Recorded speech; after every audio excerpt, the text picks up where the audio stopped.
والصلاة والسلام على عباده الذين اصطفى أما بعد.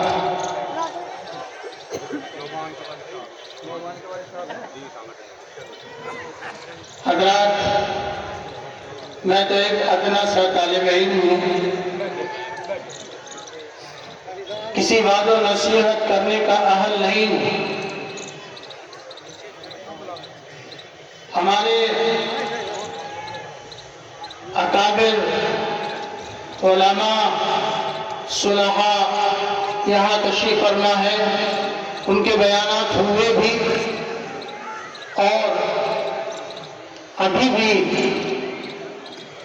ہمارے مخدوم محترم جامعہ بدرالعلوم کے شیخ الحدیث محترم حضرت مولانا محمد عاقل صاحب دامت برکاتہ العالیہ کا وعظ ہوگا.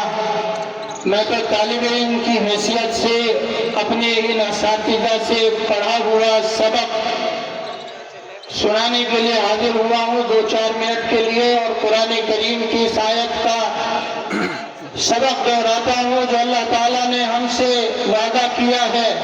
یا ایھا الذین آمنوا اتقوا اللہ حق تقاتہ ولا تموتن الا وانتم مسلمون. اور مسلمانوں، خدا کا خوف کھاؤ، خدا سے ڈرو، خدا کا تقوی اختیار کرو، اور خدا سے اس طرح ڈرو جس طرح سے اس سے ڈرنے کا حق ہے. اتقوا اللہ حق تقاتہ. اور دوسرا، اللہ تعالیٰ نے وعدے کے انداز میں فرمایا وَلَا تَمُوتُنَّ إِلَّا وَأَنْتُمْ مُسْلِمُونَ. اللہ سبحانہ وتعالیٰ ہم مسلمانوں سے مخاطب ہیں کہ سنو، تمہیں ہرگز موت نہ آئے، مگر موت آئے تو مسلمانی کی حالت میں آئے، اسلام کی حالت میں آئے. مسلمان ہو کر مرنا، مسلمانی کے خلاف مت مرنا. شرک کی حالت میں، کفر کی حالت میں، خدا سے بغاوت کی حالت میں، خدا کی نافرمانی کی حالت میں مت مرنا. وَلَا تَمُوتُنَّ إِلَّا وَأَنْتُمْ مُسْلِمُونَ.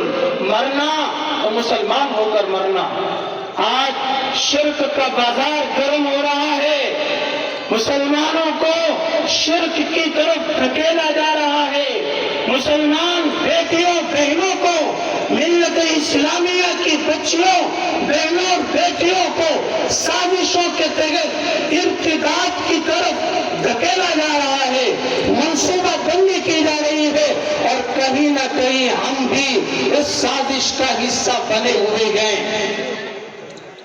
یاد رکھیے، میں اگر سوخ کا سامان ہوں تو یہ روزے سیاہ، میں اگر سوخ کا سامان ہوں تو یہ روزے سیاہ.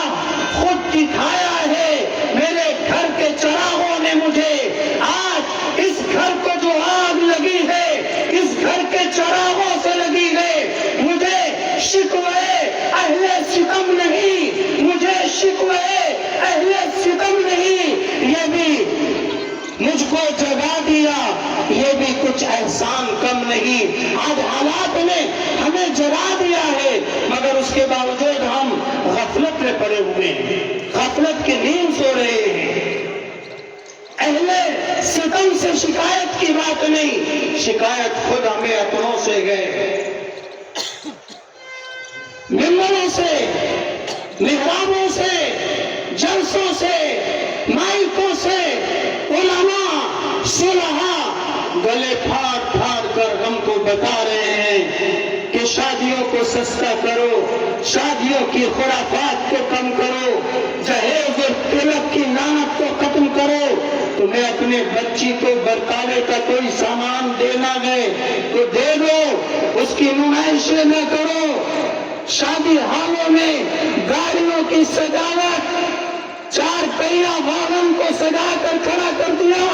آپ کو معلوم نہیں، آپ کی دعوت میں آپ کے پڑوس سے وہ مزدور بھی آیا ہے، وہ غریب بھی آیا ہے جو صرف صبح مزدوری کے اڈے پر جا کر کھڑا ہو جاتا ہے، آپ گھنٹے کی محنت کرتا ہے اور 200-400-500 روپیہ کما کر اپنی بچیوں کا اپنے بچوں کا پیٹ پالتا ہے اور اس کی بچیاں بستر میں منہ دے کر رات کو اپنے باپ کی غربت کا رونا روتی ہے، تمہارا جہیز دیکھ کر، تمہاری گاڑیاں دیکھ کر ان کے دلوں سے جو سرد آہیں اٹھتی ہے، پھر وہ ان شادیوں کے اندر تلخیاں پیدا کر دیتی ہیں۔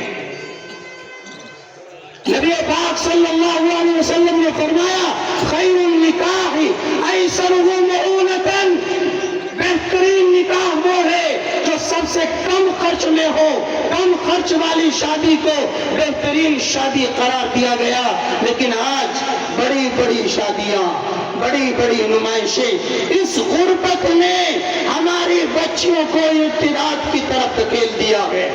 جہاں مسلم ملت اسلامیہ کی بیٹیوں کے ارتداد کے گڈھے میں گرنے کے اور اسباب گئے، وہاں ایک غربت بھی ہے، وہاں شادیوں کا مہنگا ہونا بھی ہے، وہاں انٹرنیٹ بھی ہے، وہاں غیروں کے ساتھ اختلاط اور ارتباط بھی ہے۔ تعلیمی مراکز پر، تعلیمی سینٹروں پر، یونیورسٹیز میں، کالجز میں، کو ایجوکیشن سینٹروں پر جو اختلاط اور ارتباط بڑھتا جا رہا ہے، اس اختلاط اور ارتباط کی وجہ سے بھی ملت اسلامیہ کا جوان اور ملت اسلامیہ کی بیٹی وہ عملی طور پر نہ صحیح ذہنی طور پر الحاد میں مبتلا ہو رہی ہے، ارتداد میں مبتلا ہو رہی ہے، ذہنی طور پر ایمان سے، اسلام سے، قرآن سے، حدیث سے دور ہوتی جا رہی ہے۔ ان کو قرآن پر کما حق ہو شرح صدر نہیں، اطمینان نہیں، اسلامی تعلیمات پر اطمینان نہیں، شرح صدر نہیں، یہ ذہنی طور پر ارتداد ہے، کفر ہے۔ امت کا بڑا طبقہ آج ذہنی طور پر ان مراکز کے ذریعے سے ارتداد میں مبتلا ہوتا جا رہا ہے۔ دینی تعلیم و تربیت کا فقدان ہے۔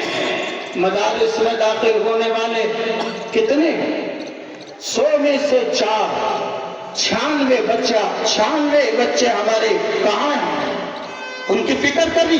بلا شبہ دنیاوی تعلیم ہماری ضرورت ہے، ہمارا مقصد نہیں ہے۔ ضرورت میں اور مقصد میں فرق کرنا سیکھیے۔ ایک مثال سے یہ فرق سمجھا کر میں اپنی جگہ لیتا ہوں۔ کسی نے شوگر میل لگایا، چینی کی فیکٹری لگائی، اس چینی کی فیکٹری کے لیے مشینوں کی ضرورت ہے، انجینئروں کی ضرورت ہے، بجلی کی ضرورت ہے، افراد کی ضرورت ہے، کام کرنے والوں کی ضرورت ہے۔ لیکن یہ مشینیں، یہ افراد، یہ بجلی، یہ سب ضرورت ہے، چینی میل کا مقصد نہیں ہے۔ چینی میل کا مقصد چینی بنانا ہے، مشینوں کا مقصد چینی بنانا ہے۔ بلا شبہ یہ سب ضرورتیں ہیں، ان ضرورتوں کو ضرورت کی حد تک رکھیے، اصل مقصد کو پہچانیے۔ جس شوگر میل میں مشینیں بھی ہوں، افراد بھی ہوں، بجلی بھی ہو، لیکن اگر وہ چینی بنا کر نہ دے تو وہ شوگر میل چند دنوں کے بعد ختم ہو جائے گا، فنا کی تہوں میں بیٹھ جائے گا۔ بلا شبہ دنیاوی ضرورتیں ہمارے ساتھ لگی ہوئی ہیں، مکان بنانا ہے، دکان بنانی ہے، کاروبار چلانا ہے، کھیتی کاروبار کرنا ہے، دنیاوی تعلیم حاصل کرنی ہے، لیکن یہ سب ضرورت ہے، ضرورت ہے، زندگی کی ضرورت ہے، زندگی کا مقصد نہیں ہے۔ زندگی کا مقصد خدا کی بندگی ہے، زندگی بہر بندگی